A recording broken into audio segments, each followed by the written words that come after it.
Economía y Sociedad, por Max Weber, 215, segunda parte. La economía y los órdenes y poderes sociales. 5. Tipos de comunidad religiosa. Sociología de la religión. 11. Ética religiosa y el mundo. 4. El efecto práctico de la prohibición cristiana de la usura y del principio vigente respecto de la vida de negocios, especialmente de lucro mercantil. Deo placere non potest es, en general, difícil de apreciar. La prohibición de la usura dio como fruto toda clase de rodeos jurídicos. Lo mismo que el interés abierto, tuvo la Iglesia que tolerar, por fin, después de dura lucha, el negocio de préstamo con garantía de prenda a beneficio de los pobres en las instituciones caritativas del Monte Pietatis, definitivamente desde León X. El privilegio de los judíos atendió al préstamo de necesidad de las clases medias, solo obtenible a cambio de un interés fijo. Por lo demás, debemos considerar que en la Edad Media se utilizó el interés fijo en primer lugar en contratos de crédito para negocios de mucho riesgo, como por ejemplo el comercio de ultramar.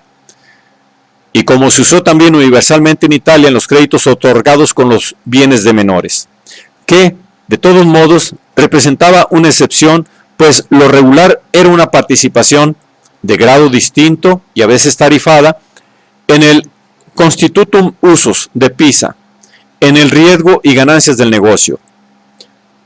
Commenda dare ad proficum de mari.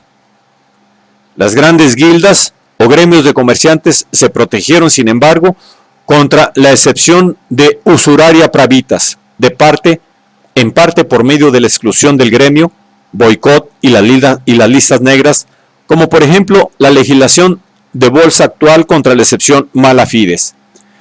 Pero los mismos miembros, cuidando de su salvación personal, se defendieron mediante las bulas compradas por el gremio. Así, en el acta di Calimala y mediante disposiciones testamentarias, devolviendo grandes sumas de dinero de conciencia o instituyendo grandes fundaciones. Las hondas discrepancias entre las necesidades ineludibles del comercio y el ideal de vida cristiana fueron sentidas con frecuencia de un modo muy profundo y alejaron de la vida comercial a los elementos más piadosos y más racionales en su ética, y sobre todo influyeron constantemente en el desprestigio moral y en la obstaculización del espíritu racional de negocio. Las recomendaciones de la Iglesia institucional de la Edad Media, graduar las obligaciones con arreglo al estamento, de acuerdo con el carisma religioso y la ética profesional, y, además, la práctica de las indulgencias, no permitieron que naciera en el terreno económico una ética metódica de vida.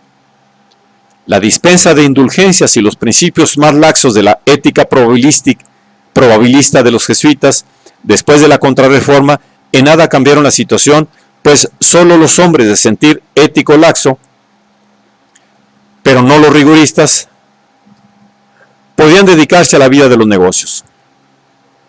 La creación de una ética capitalista fue obra, no deliberada, del ascetismo intramundano del protestantismo, que empujó a la vida de los negocios a los elementos más piadosos y más rigoristas que buscaban el éxito en los negocios como fruto de una conducta racional de vida. El protestantismo, especialmente el ascético, limitó la prohibición del interés a casos concretos de falta de caridad. Se condenó el interés como usura que va contra la caridad, allí donde la Iglesia lo había tolerado de hecho. Montes Pietatis, en el crédito a los pobres.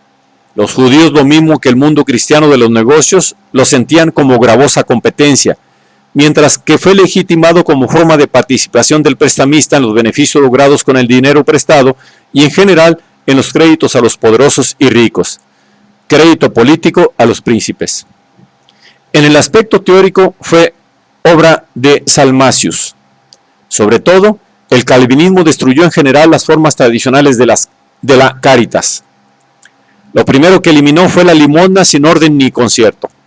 Es verdad que con la introducción de normas fijas para la distribución del dinero del obispo en la Iglesia antigua tardía y luego por medio de la institución de los hospitales en la Edad Media, se emprendía ya el camino de la sistematización de la caritas, como en el Islam significaron una centralización racional los institutos en favor de los pobres.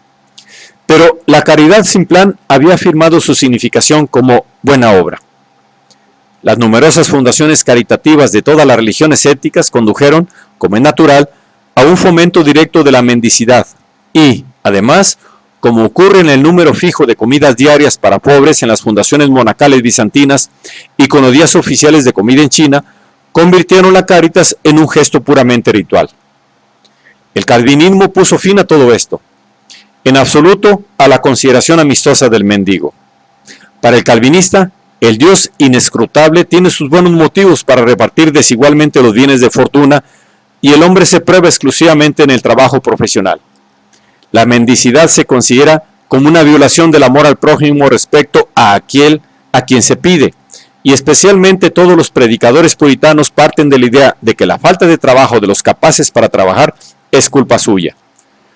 Sin embargo, para honrar a Dios, hay que organizar racionalmente la caridad y socorrer a los incapaces para el trabajo, los tullidos y huérfanos. Todavía hoy puede verse en las calles de Ámsterdam a los huérfanos del asilo, camino de la iglesia, vestidos de modo chocante con un uniforme que recuerda el de los locos. La atención a los pobres se organiza con miras de asustar a los haraganes. Un tipo, por ejemplo, lo tenemos en la asistencia a los pobres de los puritanos ingleses en contraposición con los principios sociales anglicanos, también descritos por H. Levy. En todo caso, la Cáritas se convierte en una empresa racional, con lo cual o se excluye su significación religiosa o se cambia directamente lo contrario. Así la consecuente religiosidad ascético-racional.